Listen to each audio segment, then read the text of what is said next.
यह है Amazon forest, हमारी दुनिया का सबसे बड़ा घना जंगल। ये जंगल इतना बड़ा घना जंगल है, अगर आपको इसके बीच खड़ा कर दिया जाए और आपको यहाँ से यहाँ तक जाने में 472 दिन का समय लग जाएगा।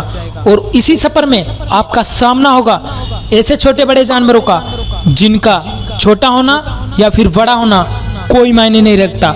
सिर्फ उन दोनों का काम होगा सिर्फ आपको मारकर खा जाना, क्योंकि यह है अमेज़न फॉरेस्ट। ये जंगल हमारी जमीन का एक ऐसा हिस्सा है जो 55 लाख स्क्वायर फीट में फैला हुआ है। अमेज़न फॉरेस्ट इतना बड़ा घना जंगल है, यहाँ जब भी बारिश होती है तो बारिश का पानी पौधों से होते हुए 10 मिनट बाद नीचे गिरता है। इसी घनेपन की वजह से यहाँ दिन में भी अंधेरा सा होता है। अच्छे माहौल की वजह से यहाँ पर जानवर, परिंदे और प्लांट्स ऐसी नस्लें मौजूद हैं जो सिर्फ अमेज़न के जंगलों में ही मौजूद हैं। और 1300 से अलग अलग बेहतरीन परिंदे और 2200 से ज़्यादा मछलियों की प्रजाति यहाँ पे मौजूद हैं और 380 अलग अलग दिखने वाले कीड़े मकोड़े यहाँ पर हैं। ये जंगल बाहर से देखने में जितना सुंदर लगता है और अंदर से उतना ही खतरनाक है, क्योंकि यहाँ कभी भी कुछ भी हो सकता है। क्योंकि यह ऐसे छोटे बड़े जानवरों से पाए जाते हैं जो हद से ज़्यादा खतरनाक होते।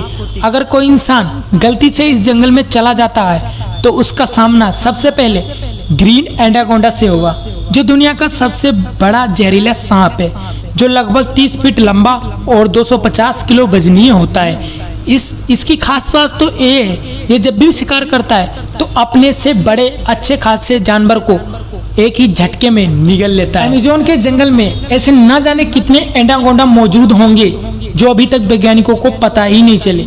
इस जंगल में कोबरा, पाइथन जैसे खतरनाक नस्लें मौजूद हैं। हजारों मील फैले इस जंगल में एक दरिया और नदी भी मौजूद है। जितना बारिश का पानी होता है और इसी दरिया और नदी में मिलता है। अमेज़न के जंगल में एक ऐसी नदी पाई गई है जिस नदी का पानी हमेशा खौलता रहता है। इस नदी का पानी इतना खौलता है 46 डिग्री से 100 डिग्री तक पहुंच जाता है और इस नदी में अगर कोई हाथ डाल दे तो उसका हाथ भी झुलस सकता है। अगर इस नदी में कोई अगर गिर जाए तो उसकी जान भी जा सकती है।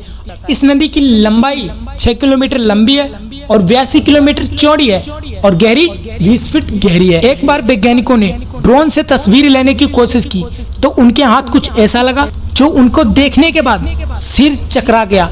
दरअसल बात यह थी कि यहाँ पर अजीबोगरीब आकृतियां बनी हुई थी जो करीब 2000 साल से की बताई गई।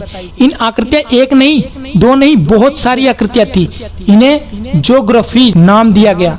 इन आकृतियों को देखने के बाद ऐसा लग रहा था ये आकृतियां सिर्फ मनुष्य ही बना सकता है। और ये मनुष्य कब आए थे और ये मनुष्य कैसे थे और कब बनाया था। यही थी कुछ अमेज़न की रहस्यमयी कहानी। Please like and subscribe my channel. तो मिलते